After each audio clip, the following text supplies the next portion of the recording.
It's too bad if people feel For that's a my spoiler. gentleman, for my daughter, for my sister. It's so powerful and moving, and it's based upon the Lindbergh kidnapping case. And Agatha Christie did a brilliant job, and the whoever adapted it, did a wonderful job. John Brayborn? Might have been. English writer, I think, yes. So there we go. That's what got me going about the remakes this week. But let's talk about some bad movies besides Everyone Comes Out of the Grave. What do you think, Ty? Bad remakes? Yeah, no, that remake of something bad. My goodness. Remake of a terrible... Oh, I don't know about a remake of a terrible film, but I was talking about a remake of a film that I love that's kind of obscure and unknown, which would be If I Were King, which is the old Ronald Colman film from 1938. I mention that film often. It's about? a favorite film. It's about Francois Villon, the poet, the 14th century or 15th century French poet. Francois Villon, The Beloved Rogue. It was made into The Beloved Rogue with John Barrymore. It was Barrymore, wasn't it? Or, I think so. Yeah, the silent film in 1920.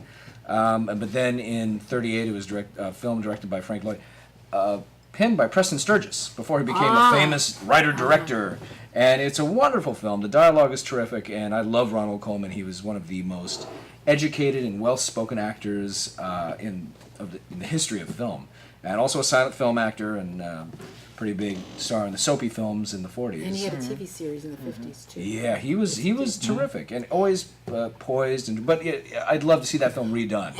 And speaking of Ronald Colman, and I'm going to ask Dan this, I would love to see a remake of A Double Life. A Double Life would be great to remake. Because what Double Life is Ronald Colman is an actor. It's a backstage film.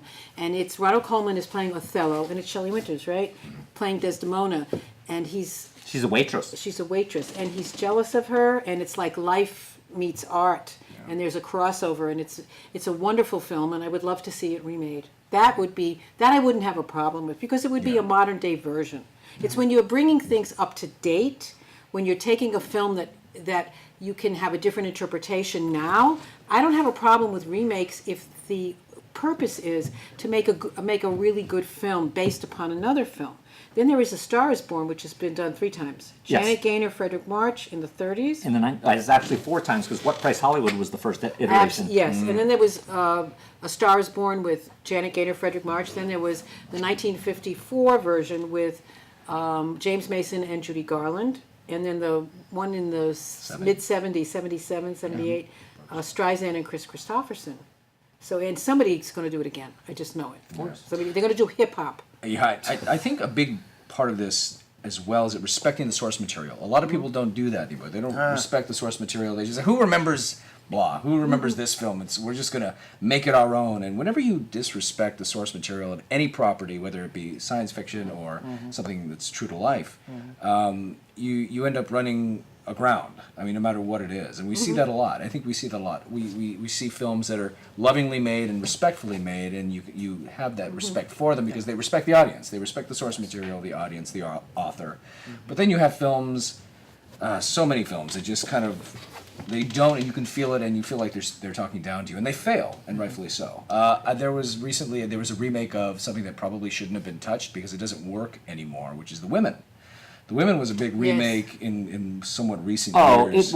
It was pathetic. Yeah. Even Chris Mankiewicz said that on TCM. He said it failed, and rightfully so. He kind of had a little... Why do you think it failed? Because the original has so many strong female performers. In fact, there are no men in the film. That's why. They made it wussy. That was the problem with it. When you look at the original and you have Joan Crawford and you have Rosalind Russell and you have Paulette Goddard and you have Marjorie Main and all of these fire breathers, and then you replace them with Meg Ryan. or somebody that you just look at and go, you are such a wet tissue. How can you possibly fill that person's... Are you saying Meg Ryan can't breathe fire? Not at all. I mean, not in recent years. If you look at the 1939 movie, the reason it's so unwatchable for a lot of people today is because of the lead. Norma Shearer, Mrs. Irving Thalberg, as she was better known, is terrible in it. Yes. But thank God she's surrounded by this cadre of brilliant, strong actresses. Yeah. And speaking of Meg Ryan, we all loved Meg Ryan back in the 80s, but in 1993 she was in a film called Flesh and Bone with her then husband Dennis Quaid and James Caan. And there was this new actress named Gwyneth Paltrow who was in her early 20s. The minute she came on screen, you couldn't take your eyes off of her, and she blew Meg Ryan right out of the water. Whatever sparkle Meg Ryan had, it wasn't enough to sustain her as she got older. And of course she's ruined her face now. Wow. But she's a very limited actress, very limited. Well, furthermore, in the remake of The Woman, they were trying to make it up to date with today's sensibilities. So Yeah. they felt that the Yeah. original movie was a little bit anti-female and a little bit too gay sensibility and all that. So they were trying to make it meaningful. And you can't take Claire Booth loose and make her meaningful. No. It'd be like trying to make sense out of No, Lillian Hellman. you're in the, it's Cattyville. Yes. You're in Catty. I'm wondering, are they going to do Murder on the Orient Express and do it on a plane? Because who takes the train anymore? In By the 3D. The Metro. The Metro. By the way, they remade Murder on the Orient Express in Japan. And? It's actually not bad. You know, it's the exact same story. Right. And it's just got a bunch of Japanese actors in it. And it was fascinating to look at. It wasn't great, but it was a legitimate interpretation. At least they were faithful to it. Yeah. Wasn't there a remake of The Bad Seed, a Russian version of The Bad Seed in the 50s? There was. 60s? There was also the kind of bad TV movie, 85. which kept up with the original with the original ending. So terrible. But the little girl in it didn't have that demonic Patty McCormick style. Yes. no. I'd like to see a remake of The Bad Seed. I just Lifetime was supposed to do it this year, and it never happened. Well, I actually saw a stage version of The Bad Seed with an all-male cast, and it was hysterical. Oh, yes, I saw it too. And I saw that at Santa Monica Boulevard in one of those Yeah. theaters. Oh. Yes, Nice. it's hilarious. Nice. Absolutely Who hilarious. played Rhoda? Some big guy with, Yeah, right, with a bear. with the braids. Oh, it was He had, hilarious. he had Dorothy Gale braids. Yes, that was No hilarious. kidding. If you're going to do it that way. Yeah, go you all know. the way. Now, do you ever feel that there's a legitimate reason to remake something that found a form of maybe not perfection, but was a really good movie? I would say yes and I'm trying to think. For me, I feel like maybe the lightning in the bottle is the phrase, I guess, sometimes. For me, I feel like the remakes that, in my opinion, actually sort of work or maybe can work a little better tend to be in the horror sci-fi genre. Like there was a remake of Fright Night that came out, I want to say like two years ago, and that actually was pretty. It was actually really good. I've seen the originals and they were fantastic. Fantastically bad, but they're fantastic. Sarandon. And they were really good. Colin Farrell played the vampire, and the gentleman who was Chekhov in Star Trek, in the most recent reincarnation of Star Trek. The young kid was so yeah, and David Tennant, who I love quite a bit, was fantastic in this as well. Basically played himself, but he was good. So it looks like the big studios are really doing all these remakes and all these franchises and Batman versus Superman. Oh, and yeah. all Don't of that. get us started on that, please. Okay. So, and I don't, tumor. and my sons are grown, so I don't get to see these movies anymore. But I have to, learn from all of you. Are you kept from the theater? Is there a sign on the theater? Only moms of little children can come in. Yeah. That's in my mind. Well, he dragged me to go see it, But so the that's not original- exactly I true. drag him to go see that. Original ideas are coming from more independent Yes. filmmakers Yeah. Yes. and YouTube. Yeah. Yes. See, that's the irony. Is that's where they're being shoved. I feel not Yeah. necessarily shoved, but kind of guided Forced, or yeah. semi-forced into that realm because of that. Because big studios aren't looking at that, so they have to find another alternative means, and that tends to mean digital media of Well, some I think kind. or just they're also media. trying to hedge their bets. It's that thing, nobody knows what's going to make money, Exactly, but what they're trying to do exactly. is they're trying to get as close as they can to a guarantee, Yeah. what they think is a guarantee, and I love it when they think they have a guarantee and then it fails. And then And it's not because it's not. miserably. Oh, there's nothing more miserably. satisfying. Oh, it's is so there? satisfying. Miserably. Well, I think John Carter yeah. on Mars, and then I'm thinking Lone Ranger. Yes. Yeah. Two beloved franchises, really. I'm telling you, girls. one of the things that's interesting is in Japan, they do remakes all the time. In fact, you have certain things remade on an almost annual basis. Of American films or their Japanese own films. Okay. And it's because there's this whole idea that, and it's a very East Asian idea, that it's not the story that matters, it's your interpretation. So you'll take the exact same piece of material, remake it every year, different cast, different director, and it will be a completely different movie. Because I like horror, I used to love Yotsuya Ghost Story. And Yotsuya Ghost Story, if you see the various interpretations of it, they're radically different, even though they're based on the same story, and even though they have all the same scenes. It's the enactment within the scenes that's different. You know who's original, whether you like him or not, is like Tarantino. It's like when I watched Django Oh, Unchained. he's not. I know original. It's all he's remakes. Japanese. It's all remakes of Japanese, but he's got a Chinese in the Chinese. case He of- puts his twist on it because I don't look at a. I was watching Django Unchained, and 15 minutes in, I said, "This is so freaking original." Except it's an Italian movie. Franco Yeah, Nero. but here's the thing: he But does the it in Italian movie such a. wasn't that great, Dan. The so it's Italian fine. movie is wonderful. No, Come on, it's Franco not. Nero It is wasn't a that force good. of nature. That's why it's fine that he did that. It's not that great. Well, here's a movie I saw. I was watching it because I saw it years ago. That I would love to see remade, and I'd love to see someone like Larry McMurtry write the script, or Bill Whitliff, which is Giant, the Edna Ferber book. Or is it so iconic because of James Dean? Is it? We're not It's going to touch iconic this because of Elizabeth Taylor. because of Elizabeth Taylor. And do you know how they? I'm not gonna age disagree with people? you. You know how they Not aged gonna people touch in the that one. 50s? Do you know how they aged them? They gave them they powdered their hair gray. Oh yeah. And they gave them dark circles under their eyes. And this was them supposed to be from like 25 to 50. And that's all they did. And nowadays, it was like before the days of Rick Baker and Dick Smith where they perfected, aging makeup and all kinds of makeup. It's very, George Stevens is like right on the nose. Everything's just right I on would the say nose. that Giant could be remade because the see it. second half, I think the first half of Giant is one of the best movies of the 50s, the second half is one of the worst. Yes. It's just terrible. It's like it's got that TV lighting and everything's on the nose and the family strife, but the dynamic between James Dean and Elizabeth Taylor in the first half. Yes. See, he kind of You're disappears. an old odd one, aren't you, Jet? But I like you. Yeah, I like you too. he was awesome. This was James Dean's third film, and he died before they finished shooting, right Yeah. before. And so Nick Adams, if you watch that last scene where he's drunk at that table and Carol Baker and maybe Liz Taylor are watching him, they focus on the people watching, and you have a voiceover because Nick Adams, the actor who resembled him physically a bit, they made him up and they shot him from behind. And I don't even know if they did a voiceover or something. But James Dean died in a car crash in September of 1955, and they were just quite finishing Giant. And if you've never seen a James Dean film, that's the a one. huge loss. Yeah. That's a loss. It was Giant, East of Eden, and And Rebel Without a Cause. Yeah. East of Eden is one of my personal Yeah, favorites. one of my favorites also. Yeah. That last scene, you take care of me. Yeah. Yeah. Julie Harris. Julie Harris. And I have to tell you, sex in the movies, it's really kind of interesting because sometimes what's most erotic is what's implied. Yeah. Yep. Oh, absolutely. And there's Scene a on the scene, Ferris wheel? The scene on the Ferris wheel. There's a scene in East of Eden where James Dean, who's the black sheep of the family, trying to please his father, the mother deserted them and became a Prostitute. a prostitute.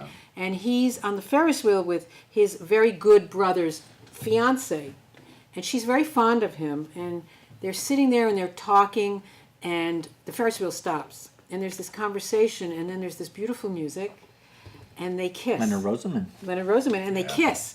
And they want to kiss some more. You can see it in their bodies, but they pull away, and she says, "Oh, I love Adam. Aaron. I love Aaron. I do. I really do." Meaning her boyfriend. But you know that these two are very. And it's so erotic. And sitting in the audience, all you want is for these two people to be together. And here's And a it's Julie spoiler. Harris. It's hardly as if she was one of these. It's hardly as if Julie Harris was Elizabeth Taylor. No, but she was perfectly wonderful in this role of this loving, wonderful woman who becomes to love this man. And yes, they do get together at the end in a very powerful way. Sorry for the spoilers, but it's a 50, 60 Spoiler alert. 60-year-old. 60-year-old movie. If you Too bad. haven't seen it, you're in for a Tough. treat. Yeah. Tough. Yes.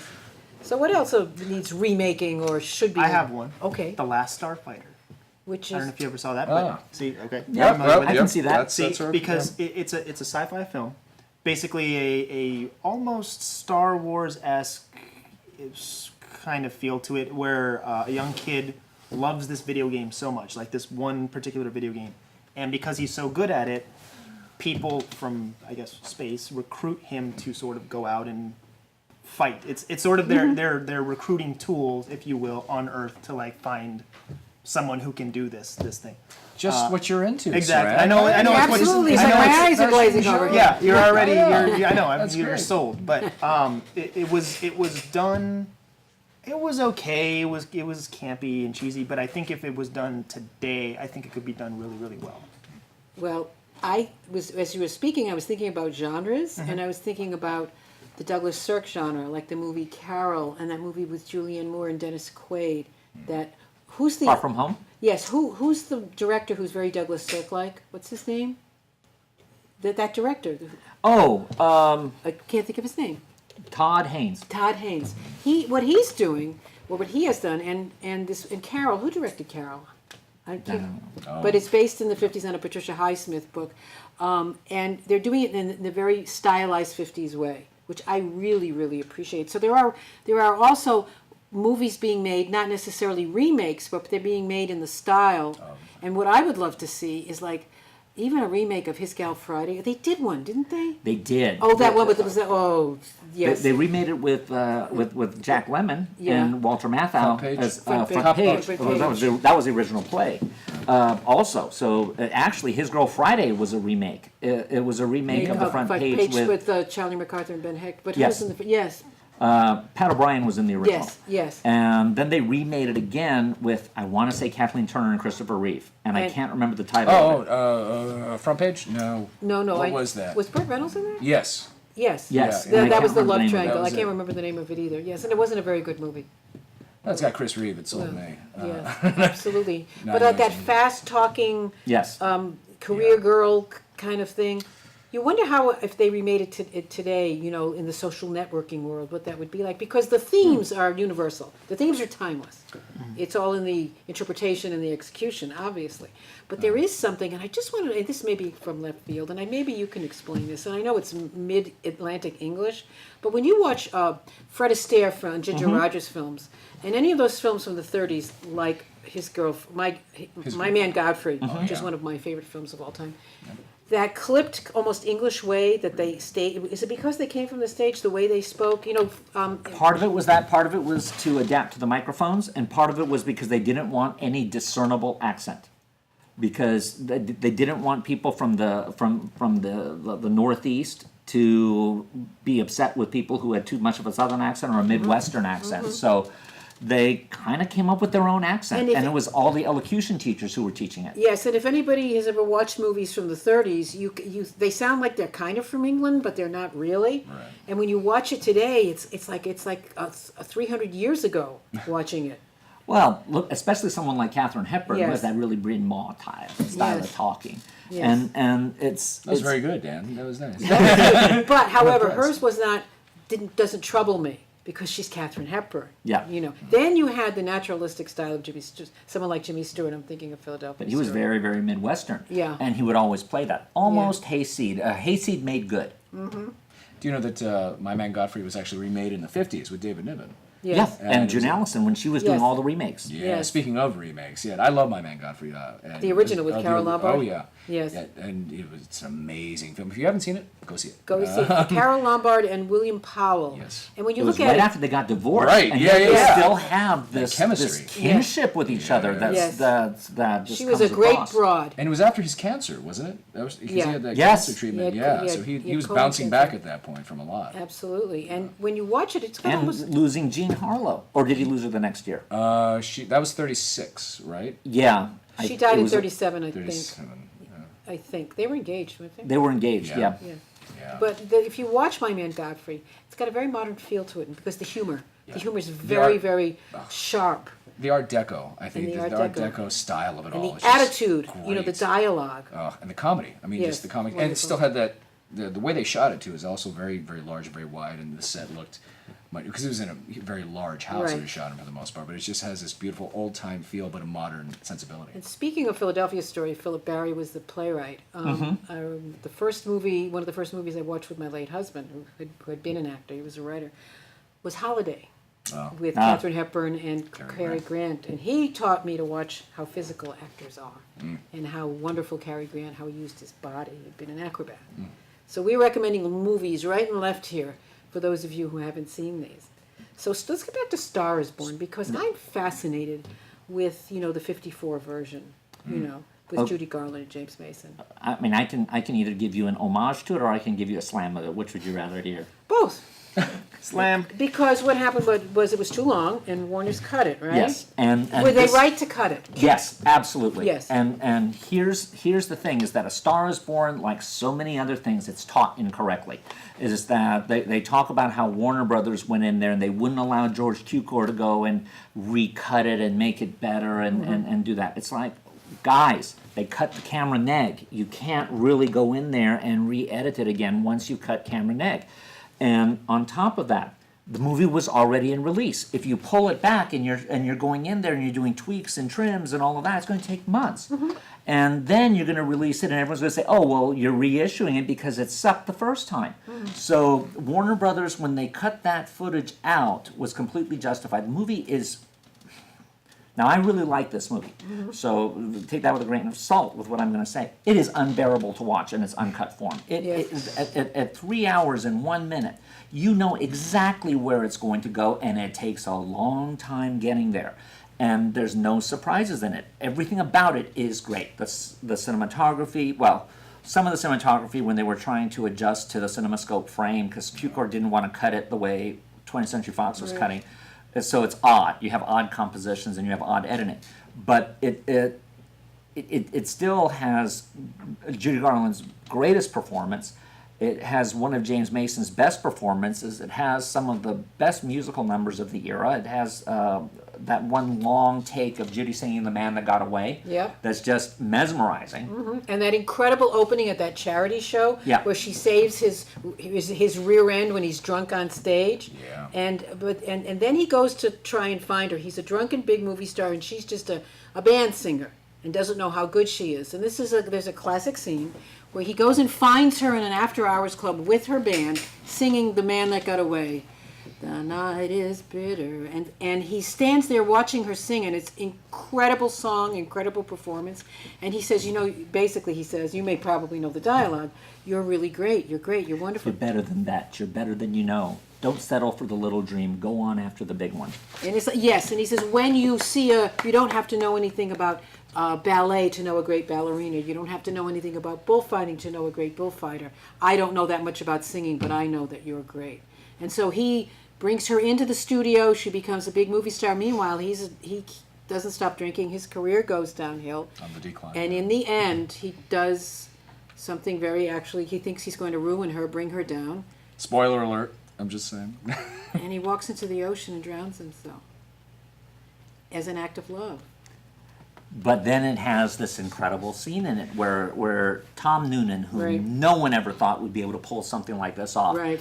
goes in there and he's going to shock her into doing what she's supposed to do to really honor There's his a- memory. You're going to sit in here forever? Yes, tonight, tomorrow night, and for as long as I like. Yes, she's crying because she's mourning. And he said, I can't, and he makes her get dressed Yep. and go to this gala a year or two later, the Yep. same gala at this big theater, and she comes out there, and Hollywood kind of looked down on him because he slid down the slippery slope of alcoholism and ruined his career as her star was rising. And she gets up there, she's Vicki Lester, her real name's Esther Blodgett, and she gets up there, she's all made up, and she says, Hello everybody. This This is is Mrs. Norman Maine. Wonderful. And then, 25 years later, or 20 years, a little over 20, Barbara Streisand decides... 32. No, 22. 70s, 22. Barbara Streisand decides to make it into... Rock musical. A rock It was originally musical. supposed to star Elvis Presley. That's in her. right, and Colonel Parker wouldn't let him. I think Elvis would have been Wow. great, but they got Chris Christopherson. What is your opinion of the second star? And I want to hear your opinion, Okay. too. Here's the issue with the Barbra Streisand and Star is Born. You have, maybe not so true anymore, but in the past, you had Barbra Streisand fans who were divided into two camps. There was the one camp who liked her prior to A Star is Born, and those who liked her after, and never the twain could meet. Because you would have the older people saying, oh, well, Hello Dolly is a lost masterpiece, while the new people were saying, oh, but it doesn't compare to Yentl. But the Hello Dolly people could not stand Yentl and vice versa. So you would actually get people into catfights over which era of Barbra Streisand was the correct era. You'll have people fighting over What's Up Doc versus Main Event. And I don't need to tell you that I just decided I don't like any of them, so that was okay. It was easy. All right, I did like I liked Pussycat. I liked Pussycat a lot. Yeah. Yeah, and of course, Funny Girl.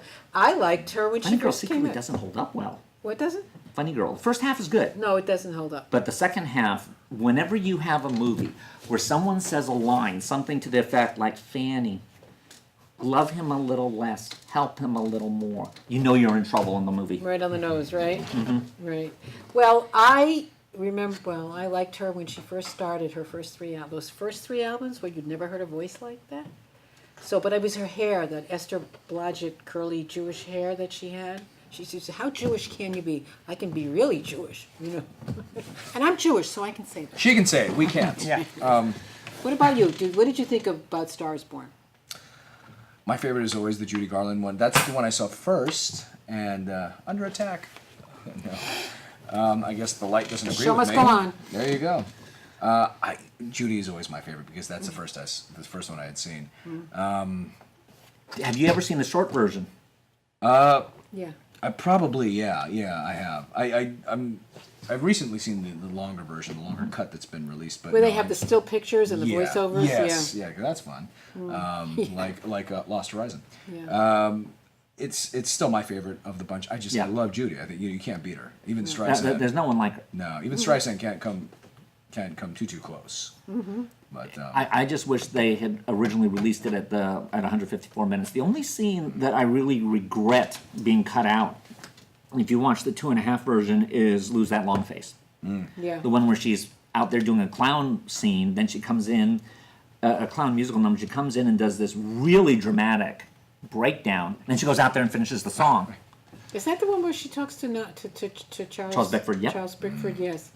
Yeah. And Michael, let me ask you, I know that your favorite genre is science fiction and horror action. It is, Are unfortunately. there, and let me just ask you, what films, that I would love to see are your Ooh, favorites? that's a challenge. You That's a know, good like one. if you and I would go to the movies and say, You I'm know going to take something? Saran to see her something. You know something? I think you would like. Did you ever see Flight of the Navigator? No, but That's I've cute. heard of it. Is that the one with Jeff Daniels?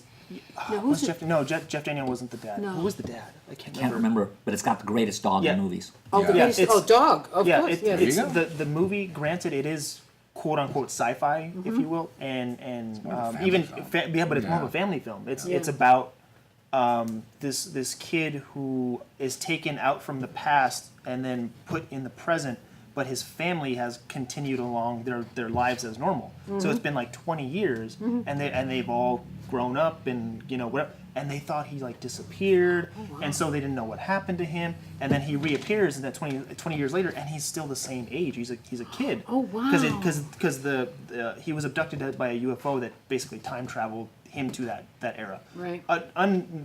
Accidentally, it wasn't like on purpose or whatever. It wasn't malicious. He just that just happened.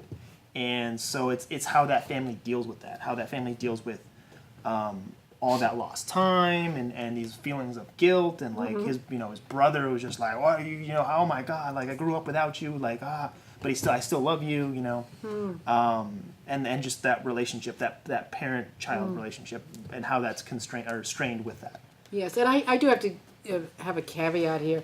I like something if it's well done. Yeah. There are certain genres, though, that we're all drawn to. In other words, I know that there are men out there who can enjoy a really good rom-com, like a Yeah. movie like In Her Shoes, which is not just a chick flick. It's a serious, it's very funny, but it's a serious film that even men can enjoy. But I think that there are certain movies that we are drawn to. For me, it's relationships. Like Planes, Trains, and Automobiles. Whenever it's on, I will watch it yeah, because it's a love story between those two men. Yeah. They fall in love with each other, basically, when they're in conflict at the beginning, and it's timeless. Yeah. And Groundhog Day, Oh, that's a great. Oh, yeah. which Yes. is a very Amazing. spiritual Yes. film. They show it in Yes. churches and in spiritual groups. I hope they don't remake that. Please don't. Yeah, Oh, please don't. God, Please don't. can Can we you edit this imagine? part out? Not to give anybody any Yeah, ideas. Oh please my don't God! say- Can don't you say that too loud, imagine? Dan. Oh, God. Because someone just heard that. I know. Oh, I wanted to And- ask you about a sci-fi movie that was made 3 times, I Am Legend.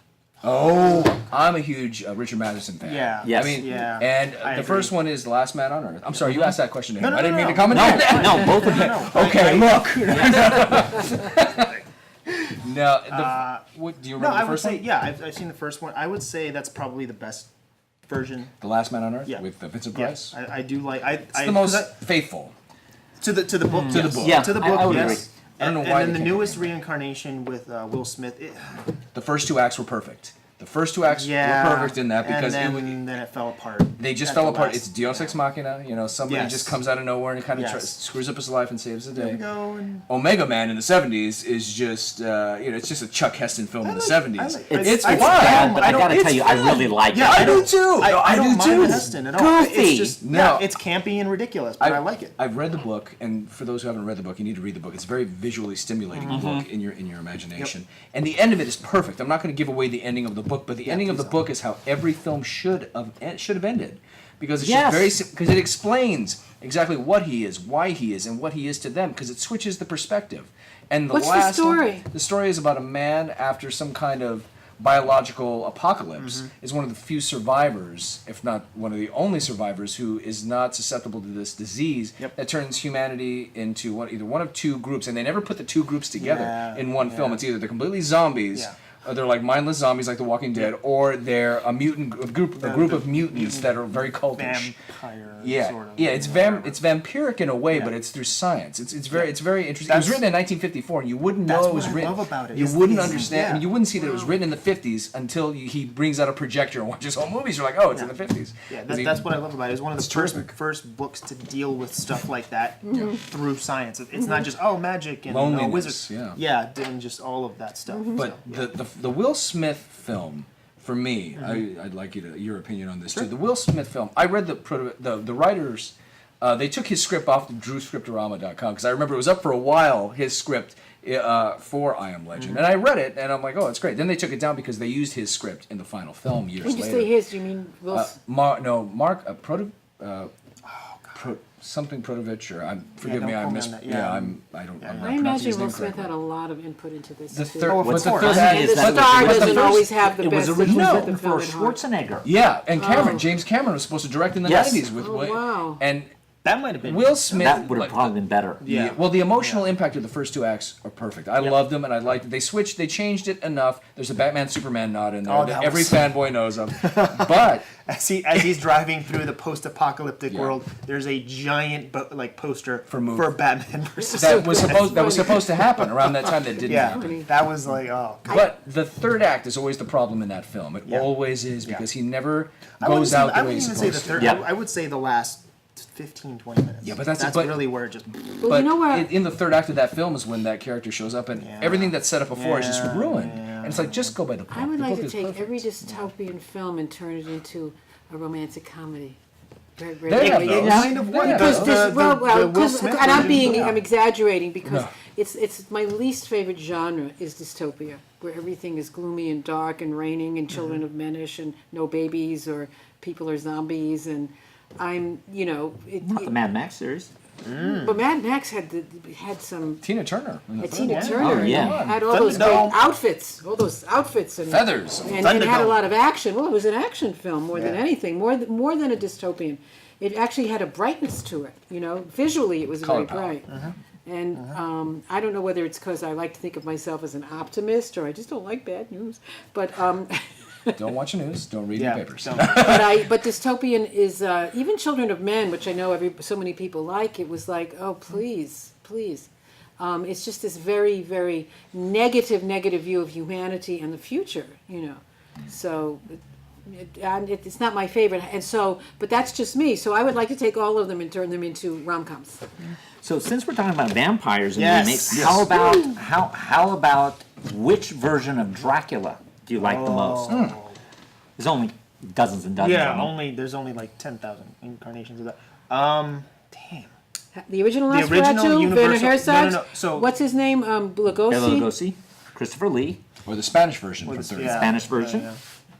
Probably Universal's. Universal's was it 1930. 1930? Yeah, that I Was that probably leave Lugosi? first. Lugosi. Yeah. Probably still the. Isn't he to the me, proto? probably Isn't he the best one. prototypical? He is. He's Yes. he's what all of them were. So is I guess, based on Nosferatu? and Nosferatu's whatever. about Dracula. Nosferatu Yes, is. Nosferatu was is. banned. I only worked on it this was, movie. Well, it was banned originally because Bram Florence Stoker's Stoker. wife, Yeah, his widow, she sued because it was an unsolicited adaptation of Dracula, and it was still within the copyright period. And Yes. so Wow. that film wasn't. So the film was quickly taken off the rack. Yes. But I After it would was argue made. it's Unfortunately, it's it wasn't completely taking enough different off the from rack. Bram Stoker's Well, they changed version? They kind of changed enough, but they Yeah, like didn't. it's They like I think didn't. I have an idea. We have to have a movie night where we show a lot of the films that we talk about. Nosferatu creeped me out. That's what I was. Yeah, that's why it's it's That's my, right, it's my it's very choice. creepy. It's film. very Have you creepy seen and the very Cabinet effective. of Dr. Caligari? Oh yeah, Yeah. all the German Yeah. All the films German- of the, yeah, the very late scary. 1900s. What's nice is that 1920s. all of those have gotten restorations, Yes. and what's amazing is that they were able to get cam negs for a lot of this stuff. Who would have thought that something Nitrate. made by Germany,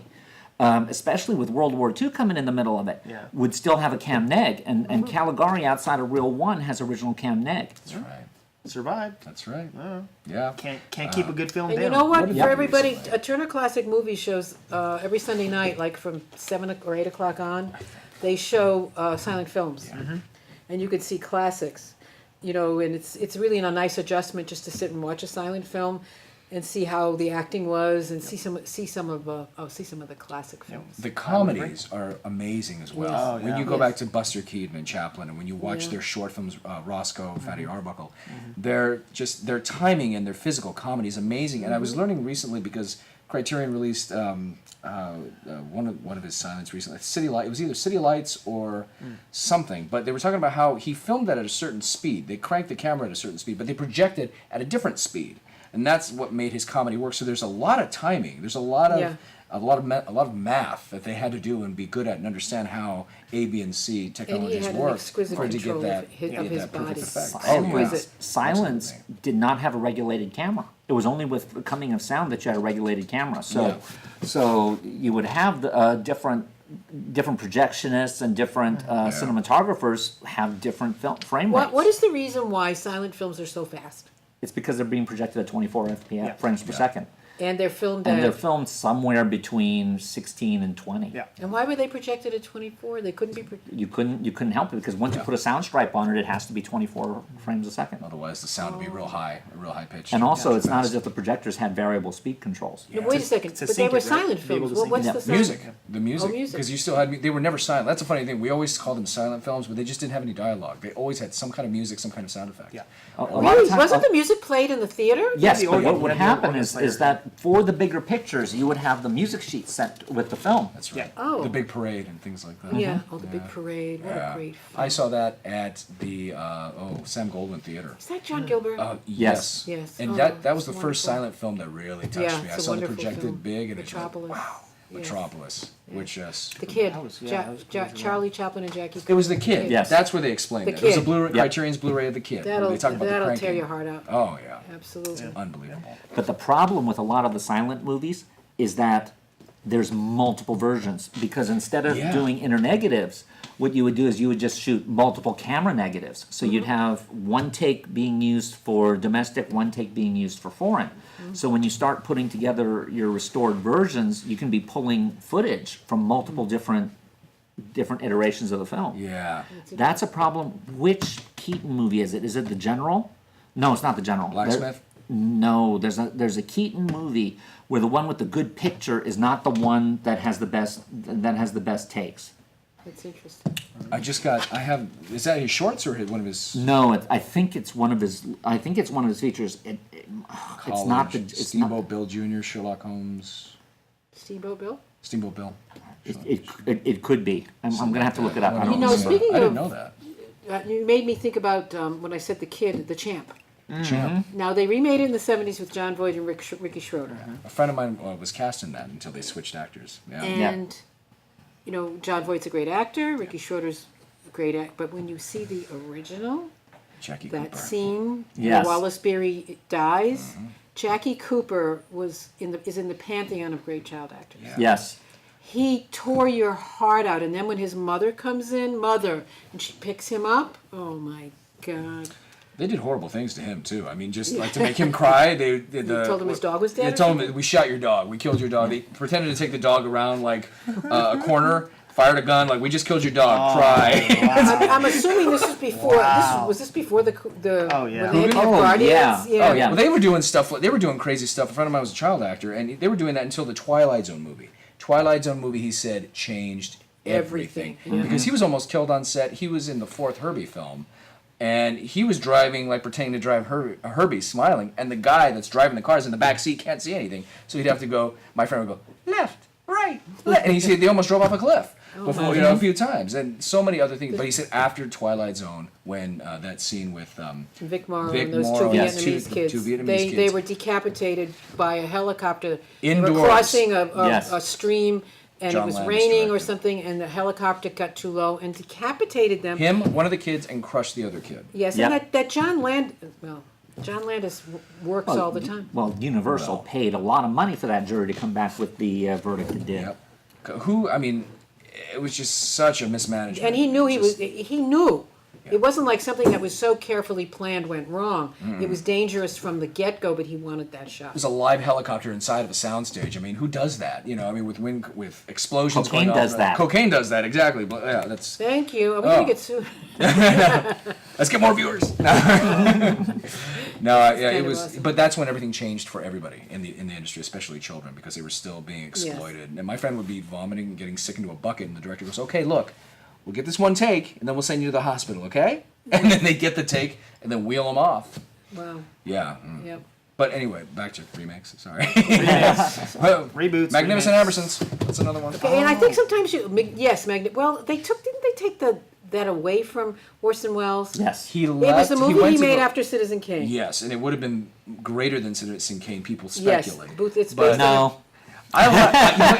it was for me. It'd be much more watchable because I liked Ambersons much more than Kane. I love Kane, but as a piece of entertainment, I think Ambersons would have been just a much more watchable Didn't film. he go to South America or something? Brazil. And Yes, they, Brazil, wasn't it? and they took it and they recut it. Robert Wise was the editor on that film, and the studio heads, correct me if I'm wrong, had them cut the footage. They cut the footage when Orson Welles was gone, and had him, the editor.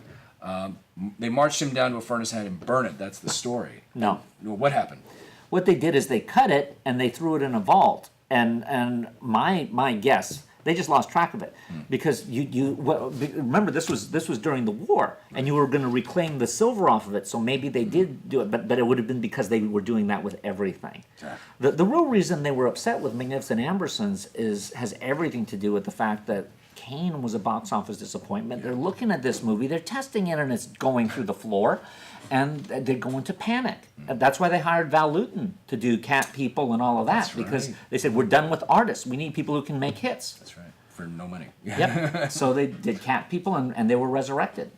Cat People, I Walked with a Zombie, all So of when that. did Citizen Kane gain its cachet and become the classic, or is a be good regarded question. as the classic? Dan? I think It was Citizen made in Kane, 41, right? I think Citizen Kane benefited immensely not only from Politique des Auteurs with Francois Truffaut and the Cahiers du Cinema, but also because of TV exposure. Yes. Because it was one of those films like Casablanca, Wizard of Oz that gained by being constantly exposed on television, and for younger filmmakers to see that in the context of the Donna Reed show.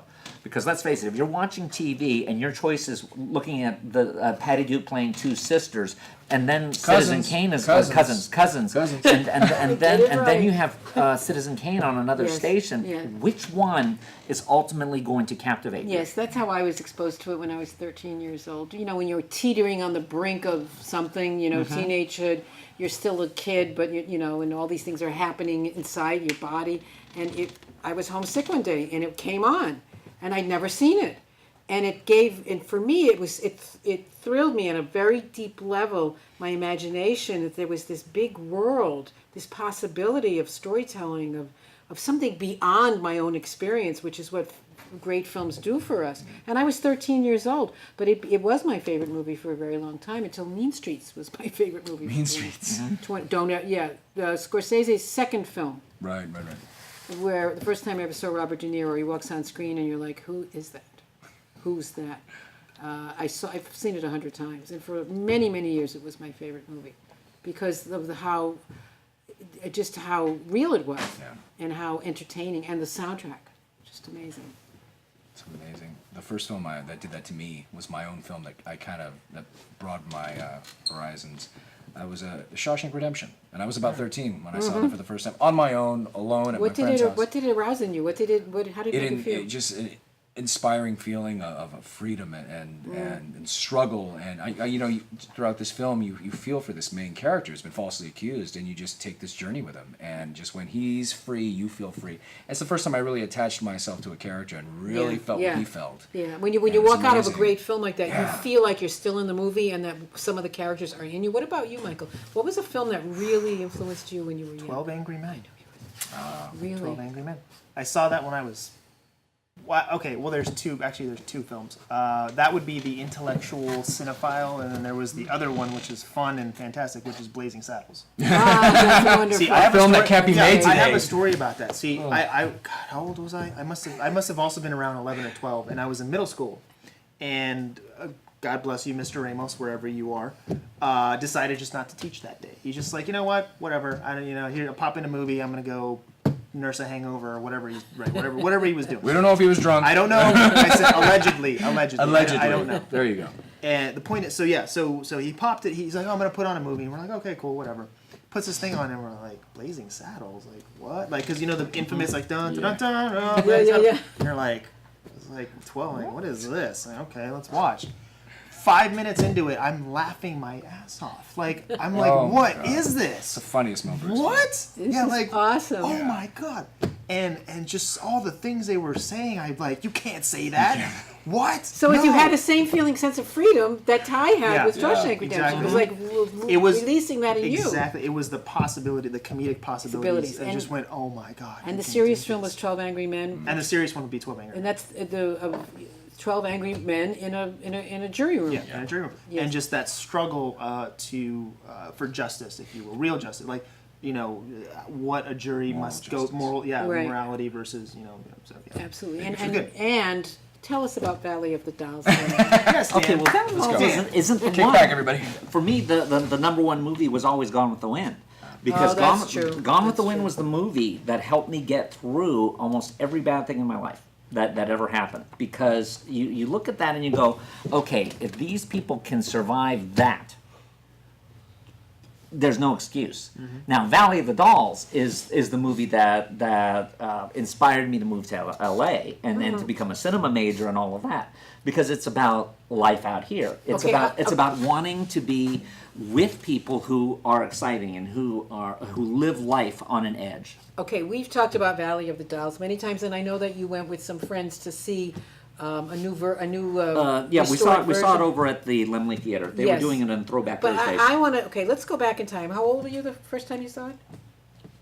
10. 10. Okay. Wow. I watched There's the CBS Dan. late movie. There's Nice. Dan Where the were your night parents? before he sees Valley of the Dolls. No, remember my mom forbade me to watch it. Oh, that's right. And then Good that's parents. how it became. good- that's good how parents. it became Good parenting. this obsession. Okay. And that's why when I started working for Tony Scotti, who's in the movie, and when my parents and were able to invite all of their friends to the Baywatch Hawaii set and all of that. And then I said to my mom that day, I said, aren't you glad that you finally let me watch Valley of the Dolls? Okay, well let's set the scene. It's the night before. You've never seen it.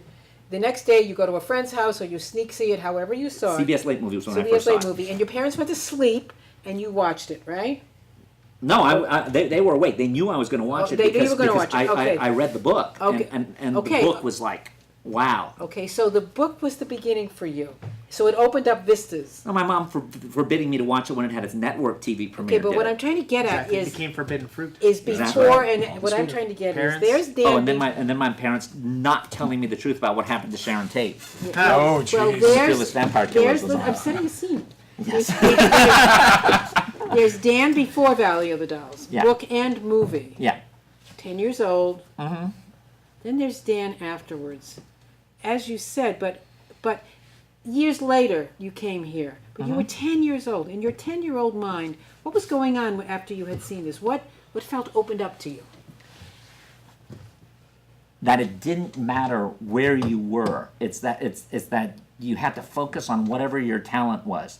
And it didn't matter if there were crazy people around you, because you could survive that too. It was similar to Gone with the Wind. It's Yeah. the same kind of thing. It's about it's about survival. It's about or not. It's about also that talent isn't necessarily enough. So that way, when you see somebody who seems to have it all, Very true. you get the sense, well, maybe they do, but maybe they're not happy anyway. And when you're 10 years old, you don't realize that. You're still thinking, boy, you know what? If I was rich, I'd be happy. And then you see something like that, and you go, oh, maybe not. Or I wish I was talented. And then you say, oh, well, maybe not. Maybe talent isn't everything. Right. Now, Because in Valley of the Dolls, no happiness goes unpunished. That's the lesson. That Yes, is the lesson. it's that if you're beautiful, you get breast cancer. If you're a great singer, you become a drug addict. If you're Barbara Parkins and you're just a boring person, at the end of it, you give your house to your boyfriend that you've just walked away from. yes, she breaks up with him and then walks out of her house, leaves him there. Wasn't Judy Garland cast in that? Yes, She was But originally she going to was- play Helen Lawson. But she was really not well. She was way bad at She was that way point. bad. She was right before she died. 2 years. And that's when. Now, here is like heaven forfend. Please God, no. What would you do if they tried to remake Valley of the Dolls? They did. They remade it in '81 with Catherine Hicks and Victoria Hamill and I can't remember who played Neely. She was on this. TV? Yeah, it was a two-night special. I'm thinking movie. Gary Collins was in it. David Burney played Lion Burke, Oh, and David and, Boring. what's his name? I'm gonna forget his name, but he played Tony Polar, and he was a game show host. But how? Bert Convy. Bert Convy. Oh my Ooh. God. But how was it? I mean, how did you feel watching that? Because I know how iconic that film is for you. Oh, it was bad, and it wasn't enjoyable. How long did it because- take you to recover? Oh, years. Years. But I'm saying, what if some, they're going into the vault over whatever studio made it and said, hey, let's remake Valley of the Dolls. Let's make it current. I mean, I think you'd be picketing. No, No? because the story actually would have far more resonance today than it did in 1967, because you have far more of a quest for fame for superficial reasons than Right. then. That's true. Then it was still a meritocracy. Yeah. So when you see Susan Hayward say the only hit that comes out of a Helen Lawson show is Helen Lawson, and that's me, baby, remember? You look at that and you go, I understand it. She's a great performer, and she doesn't want to be threatened by someone else. That makes sense. When you see some of the non-talent people who are famous for being famous today saying that same attitude, it's kind of annoying. Like the Kardashians? Exactly. The attitude without the work to back it Yeah. up. Exactly. Yeah. Or when you see someone like a Neely O'Hara in real life today, and you see the tragedies that happen with someone like Whitney Houston or Michael Amy Jackson Winehouse. or Prince or Amy Winehouse, and you go, guys, Judy Garland was almost 100 years ago now. What are you doing still making that same mistake? Yeah. Yes. But I feel like that's something inherent in those kind of people. It's not necessarily that whether they learned a lesson from that or not. I feel like when you have that kind of talent, you just sort of fly too close to the sun, maybe a little bit. You mean inherent in their personality? Yeah, inherent Yeah. in just their overall being, Character. their character. Yeah, But a lot of them are damaged, and so a lot of them come exactly. from unstable No, exactly. backgrounds. It's exactly. And they think that happiness will come when they get that hit record, when they get that money. And I think the ones that are really talented, that stay stable, stay sane, they have good families. Yeah. Yeah. They have a support system. Yeah. They have their priorities straight. And you look at someone like, I don't know, who I think is extremely talented, like Justin Timberlake. He hasn't gone off the deep end. Probably has a good mind. Yeah. Julia White, who played Urkel on Family Matters, they always ask him, they're like, so, did you get into drugs? And he goes, no, my mom talked to me. And he, saved his money. It happens. But yeah, I think you're right. I think Yeah, it is but a family. he did kind of peak at Urkel, didn't he? Well, for a lot of years. I mean, if they're paying you $10,000 an episode in the first season to wear suspenders, or $100,000 in the first Yeah, season to really. pay suspenders and glasses, It's you're okay to good. peak. It's You're good fine. peak. Go ahead It's a and good peak, peak yeah. because Let's it get lasted a long residuals. time. That And show. then you get residuals. Yeah. Once you Yeah, go 'cause into it was, syndication, what, especially if six you're a seasons? star. Six or Five or six six seasons. seasons That of show went that. on for years with him being the star, and he was only supposed to be in the first episode. Yeah. He wasn't meant to be the star of the show, as it happens. Yeah. Absolutely. Or someone like Jerry Seinfeld, Yeah. Also. who has a head on his shoulders, as they say. Yeah. Yeah. And There are then examples of that. sometimes people like Garland, you look at the background, and they go into performing to fill the hole. There's a hole, there's a wound. course, yeah. And they go into performing to heal it, to fill the hole, and it doesn't, because it's fleeting, Yeah. And so I think the hardest thing, what did somebody say? The hardest thing for a man to do is be a alone by himself in a room. That's the hardest thing for a man to do, and for people to do, just to be by yourself and be enough. You know, it's I'm not enough. I'm not enough. So it's very, very sad that Judy Garland died at the age of 47. Yep. She looked Yeah. a lot She looked a older. lot she older. did. Drugs and alcohol. Yeah. Alcohol. You see how skinny she got during her show when she was doing the Oh, Judy yeah. Garland show? I mean, she looked Yeah. like a twig. She was only drinking tea because CBS was so upset about her being too fat, and Yep. they didn't want that to show. And they actually had her pull back on her performing style. So if you see some of the specials that she was doing, and she's big, Yeah. and then you see her on the show, and she's She's closed in. But there's a classic episode of that show. She was with Ethel Merman and Barbara Streisand when Streisand had saw just that. hit the scene. I saw that. And Streisand is sitting there, and she's Streisand. She can sing. She's like 19, 20 years old, and she's or 22, and she looks to the side, and there's Merman and Garland, and she's in the middle. It's an incredible show. I wonder if that's It's on available. YouTube. It is. It's available. It's absolutely awesome. Very sad. Very sad. Did you give a remake? Did you give something you'd like to?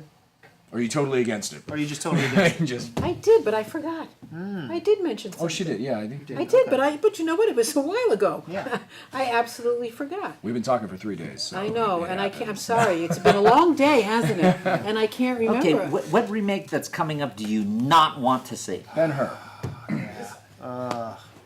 Okay, Ben-Hur. Ben-Hur. was that? No, Ben-Hur. Absolutely. Ben-Hur, Murder on the Orient Express. Yeah. Suspiria. Ben-Hur. Suspiria. Oh, that's right. Suspiria. I told you about that. You're right. Yes. I told you that. I think It's been months 5 ago. yes. And you did not believe me. No, that they because were for doing 5 that. years they've been threatening it, and then it's been dropped and I out. told you. And I told you. And now they're really doing Who's it. remaking? Halloween. There's going to be a new Halloween. Oh, too. yeah. Oh my goodness. So Suspiria, Murder on the Orient Express, Ben-Hur. What about you? But there is a good remake that I think is coming out, and I think you'll agree with me. Magnificent Seven. Yes. oh really? That looks Who's in good. it? The trailer. Denzel Washington. is Denzel leading the Washington. cast. Oh, okay. Denzel. Oh, Yeah, see? End There you of go. You're like, discussion. oh, There you go. done. Boom. He won. a man You for win. all women. There You go. win. And some men. Yes, because if you look at the trailer, and I was talking with we pretty much I think we talked on the show about Yes. this, that when you look at the trailer, it doesn't look like the Yul Brynner Magnificent Seven. Okay. It looks like a remake or their version of the Kurosawa Seven Samurai. Oh, really? That's what it Oh, looks so it's like. closer to the original. Yes, yes. So And that's there's- why I there's was like, all oh, that combinations. looks really interesting. Because there's certain mannerisms, certain things that some of the actors were doing in the trailer that were very reminiscent of that film. And also with Denzel as the lead. And of course, Oh, Denzel, yeah. Watch him in anything. That's right. He can absolutely. be reading the phone book, watching paint dry, and Yes. be riveted. Absolutely. Somebody once said that, like Sean Connery, he was a man. He is a man for all Yeah. women. Yeah, Absolutely. absolutely. So that could. So, I but hope that's good. what are you not going to see? What remake? Besides Ben. Besides. Yeah, Ben. besides Ben- Ben-Hur. You didn't put it in her. We'll pick it. Yeah. Yeah. Yeah. I don't know. What else? What are the remakes are coming out? Yeah. Well, but, you know, in 5. You know, tomorrow morning there'll be a list of 5. I'm sure there will. What they're doing. Oh. I have mixed feelings about this one, Ghostbusters. Oh. I have The mixed- women? Yes. Oh. Not There's a because huge of the women. backlash that a lot of people are calling sexist. Yes. I That don't- means that means that they've test marketed and it has probably just tested awfully, because you don't throw a potential audience away. Yeah. You try to bring them in. Right. You don't try to shame them into going. Yeah. Oh, that's interesting because the cast is great. Yeah. See, that's what kind of threw me off, is a lot of those female comics are really funny. If you see their SNL stuff or their Yes. films or whatever. Giant. they're Excuse funny. me. I said let's remake. I That's wanted right, to you remake said Giant. Giant. That's Oh, right. I thought I remembered. Giant. But yeah, in other projects, they're really funny. So it's So it's what is the weird. word? What's the word on the street about the female Ghostbusters? I'm only suspicious of it because of the seeming tone deafness to common marketing practice that you don't alienate an audience. You if it looks like trailers aren't working, you do them again. You don't go in there and say, well, if you don't like this movie, you're a sexist. But you know what? That's part of Hollywood, and that's what's sort of the fun of all of this. Yes. So it's So- a big hit and it's really good. Nobody knows. Nobody Let's knows hope. it is. Yeah. I Nothing want made it me to happy be. because I don't know. okay, I've got a dirty little secret about Ghostbusters. Maybe this is just me. I don't think the original is all that good. I think it's iconographic. But it's but okay. Who remembers Sigourney Weaver's in it? I do. Not a lot. Not a lot. I love Sigourney Weaver. I do too. Yeah. But she's kind of fighting with the paint on the wall in that Yeah, compared she's to a the kind of guys. she's a It's device. an evil demonic. Yeah, I mean, it's Yeah. from another dimension or whatever. Well, I saw it with Yeah. two children under 10. So when you go to the movies with young children, you have a different Yeah, take on it because of their enjoyment. When everybody signed on for a different film too, because Yeah. it turned out to be a much. So different what if film than original. this Ghostbusters is really good? Hopefully it will be. Yes. I hope so too. We And want it then to. all the feminists are going to say it's because they're women. No, because maybe they had a good script. Yeah. Yeah. Yeah. Well, see that's my issue. That's my point. Is I think the problems, if they're having problems, it's not because it's women. It's because of the script. Maybe the script wasn't that good. Absolutely. My problem is always not paying homage to what's come before, and I think they could have Exactly. easily done Yes. it with that. I don't care. I mean, if they're good, they're good, and I want it to be good. But I also want them. I want the torch to be passed. I don't want this to be a remake. I want it to be a sequel. I wanted them somehow to pay homage to what's come before, Absolutely. and get handed the torch from the original members, and then let them carry Speaking it on. of homage, I would like to thank, our time is up. Oh. I would Yeah. like to thank our guest, High Justice Michael Gonzalez. I would like to thank my co-host, Dan Watanabe. I would like to thank you, Ms. Fox. Thanks for And having that's us. it for now. Until next week, Dan and Saran Take on Hollywood. Bye-bye. Thank you.